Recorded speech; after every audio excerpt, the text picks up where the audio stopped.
I was in New York again recently, visiting.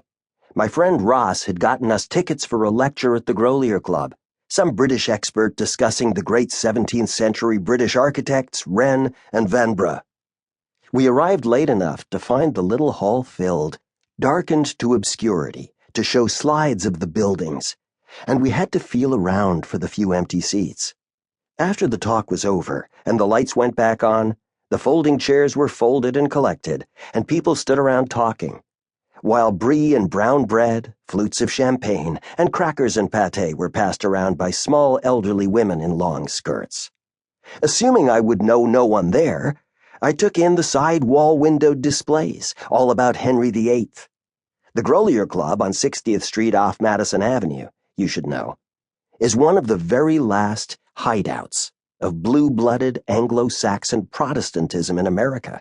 Despite the medieval-style painted brick exterior, despite its two-story faux Middle Ages decor within, where Quasimodo wouldn't feel out of place. Mostly, I looked at big old Bibles and many allegedly revered objects of the 16th century Reformation. But among all that, I was charmed to see, scrawled by a childish hand inside the flyleaf of a little sky-blue elementary school Latin reader, "This is my book, Prince Henry." He must have been 8 or 9 when he wrote it. I turned to show it to my friend, but he was at the lectern, having his own newly purchased book signed. Then I spotted several people nearby. One was a teary-eyed fellow, close to 70, with slicked back hair, once blonde, now who knew what color precisely, but dressed in a bluish smoking jacket and parti-colored silk furled tie, indicative of some university or other, with a mustard-hued corduroy vest. He also sported elaborately tasseled oxblood shoes no one wears anymore, that we used to call opera slippers, with soles so thin they're only good to walk from the lobby to the limo.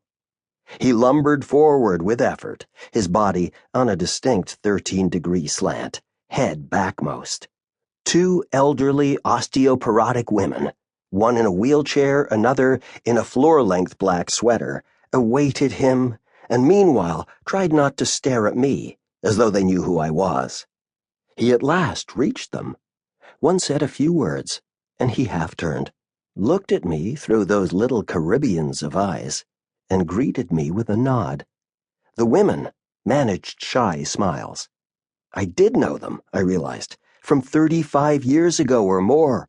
All of them used to come into Rizzoli bookstore, just several streets away when I worked there. None of them very regular customers.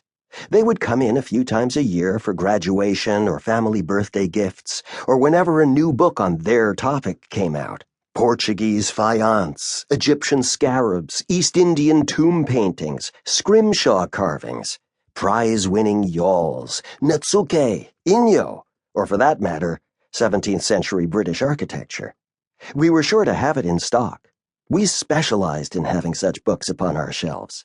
Everyone knew that when you were looking for the very latest and most expensive volume on an unusual arty subject, Rizzoli was where you shopped. I went over to say hello, thinking we'd all speak about the bookstore, but one woman stopped me immediately, laying a refined down-to-skin-and-bones hand upon my jacket sleeve. "You're so distinguished-looking. Will you be lecturing here soon, too? May we hope?" Lecture there? Me? At the Grolier Club? On what subject, I had to wonder? The overuse of analingus as a metaphor in second-generation post-Stonewall poetry? No, I didn't think so. I've grown up now, and I no longer shock for the sake of it, especially not people as fragile-looking as this trio. I merely smiled and stuffed myself with brie and bread, and was joined by my friend Ross, who was in a cheery mood and hungry for steak dinner. We were soon having a good French bistro meal nearby. After that, we walked down late-night Fifth Avenue, midweek Manhattan, past the new, I think of it as the pseudo, Rizzoli shop, down past the older one, the real one, the one I remembered so well, now Bendel's, and I explained to Ross where everything once had been. To keep listening to this audiobook for free, click the link in the description.